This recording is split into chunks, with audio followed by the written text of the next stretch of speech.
Border controls relaxed. Ukrainian Catholics are asserting their rights. Georgians were fired on last year for asserting theirs. But it's Muslim fundamentalism in Azerbaijan that's posing the most violent threat to the country's unity. Soviet viewers saw the result of a week's rioting on their border with Iran. Fencing torn down, electricity and telephone lines cut, and border posts attacked. We have so many things happening here and there in the south, in the west, almost all over the place, and we have really domestic issues. If you put all these domestic issues together, it's up to you to describe this as a crisis. The Soviet Foreign Minister, Mr. Shevardnadze, arrives in Bucharest later today for the first talks between Moscow and the interim Romanian government. He'll spend one day there. The Soviet Union has already pledged aid to Romania, including natural gas and oil supplies. Here, BP is warning a second petrol price rise could be on the way next week. It follows an increase yesterday of just over 3p a gallon at BP pumps. Esso prices rose by 5.5p, and the other oil companies are likely to follow suit. A cold winter in the United States has caused much of the pressure on oil prices, coupled with a huge fire at the country's second biggest refinery. That's led to a drastic rise in demand for imported fuel. And the supply's been hit by internal problems in the Soviet Union, which would normally be trying to sell industrial oil on the world market. But the companies say they're having to pass on the higher price they're now paying for petrol, and things could get worse. If that price stays where it is, then within the next week or so, we shall have to increase prices by perhaps another 3 to 4p per gallon. And next spring, when motorists use their cars more, analysts say prices could reach a new high. I think then we may see the petrol price actually go up through the £2 a gallon level. But I think people have got to realise that the days of very cheap fuel are over. Petrol pricing is the subject of a Monopolies Commission report now being studied by the Trade and Industry Secretary Nicholas Ridley. That's made this a particularly bad time for the oil companies to announce a price rise, even though they insist they had little choice. A Bedford man had his hand blown off last night as he opened the gate to his home. Bomb squad officers sealed off the area and moved neighbours out. Police say they don't know the cause, but are not treating it as a terrorist incident. It's believed the man was carrying the explosives when they went off.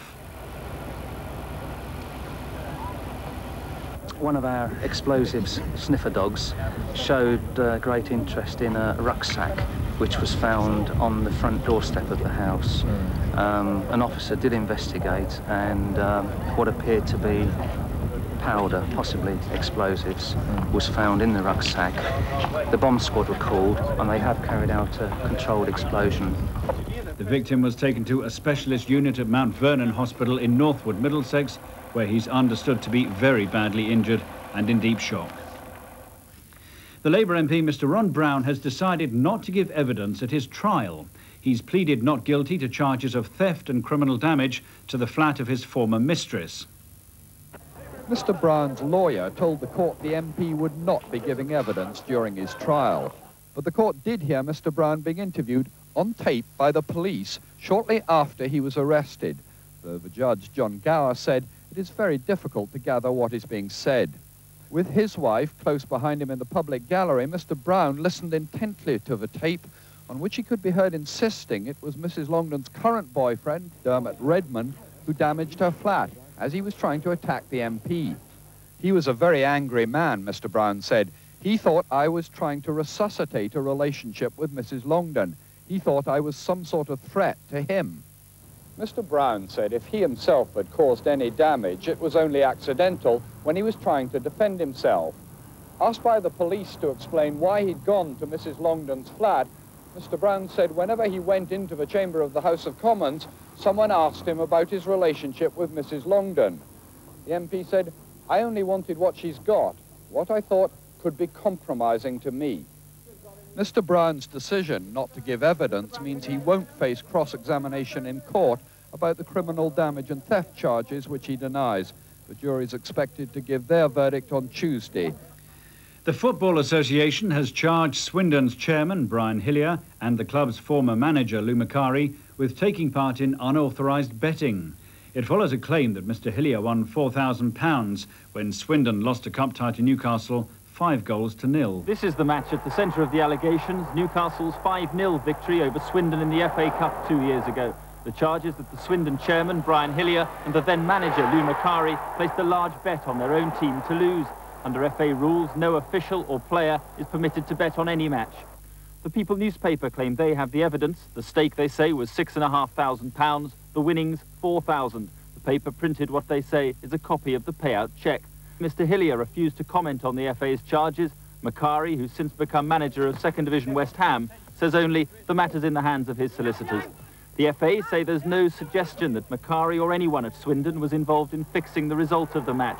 But if found guilty of placing the bet, a life ban is one option for the FA. A heavy fine, much more likely.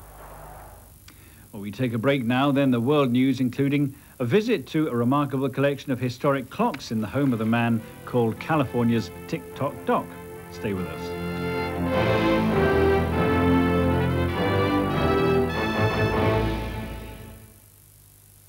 Wouldn't you like to be able to play golf the way you see it being played by world-famous golfers? Well, here's how you can improve your golf. Published in weekly parts, it tells you how to choose equipment, how to improve your technique with lots of helpful tips from professionals, how to play the most famous courses, even how to get out of a tight corner. It's all here, everything you want to know to help you improve your golf.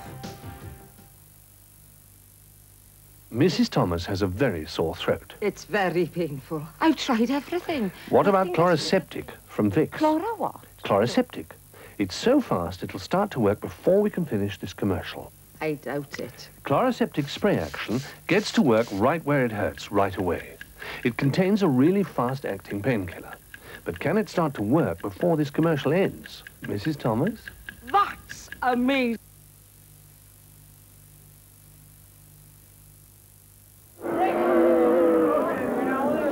British Satellite Broadcasting will be on air in the spring. We've listened to thousands of people's ideas and opinions about what makes great television. And we'll continue to listen, so you get to see more of the programs you really want to see.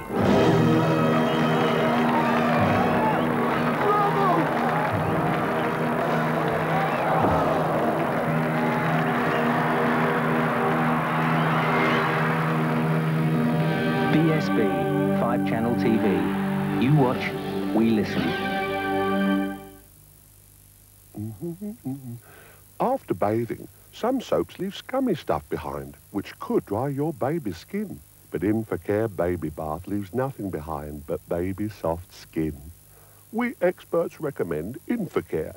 It leaves nothing behind but smooth, soft skin.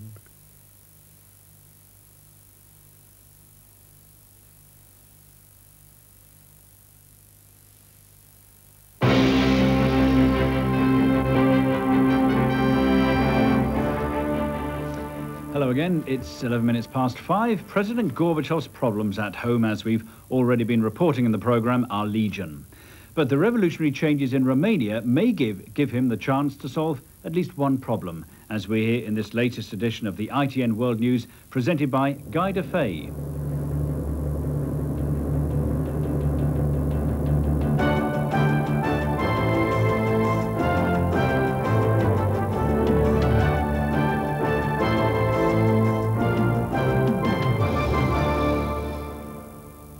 Despite tension at home, the Soviet leadership has been working to form a new relationship with Romania. The Kremlin has promised fuel and food to help the country overcome immediate winter shortages. The Soviet Foreign Minister, Eduard Shevardnadze, is flying there this weekend. His visit is the clearest signal so far of Moscow's approval of Romania's new leaders. As the Soviet embassy makes preparations for their foreign ministers' talks, the National Salvation Front is readying itself for what it sees as the most crucial political link since the revolution. Mr. Shevardnadze will arrive in the new Romania to hear assurances from her leaders and calls for close ties with the Soviet Union, particularly over economic aid. But he will also observe a growing skepticism about the National Salvation Front's role in the run-up to free elections. Anti-communist feeling, expressed on the streets days after the revolution, is now more structured in the growing number of pressure groups and political parties trying to prepare their ground. the National Christian Peasants Party is the largest contender. But it says the National Salvation Front is dominated by former communist leaders who are now planning to contest the elections. We consider that the revolution has been stolen from us. The party also complains it isn't having a say in the way elections in April are organized because former communists are in control. Money, building, motorcar, and television, radio, newspaper.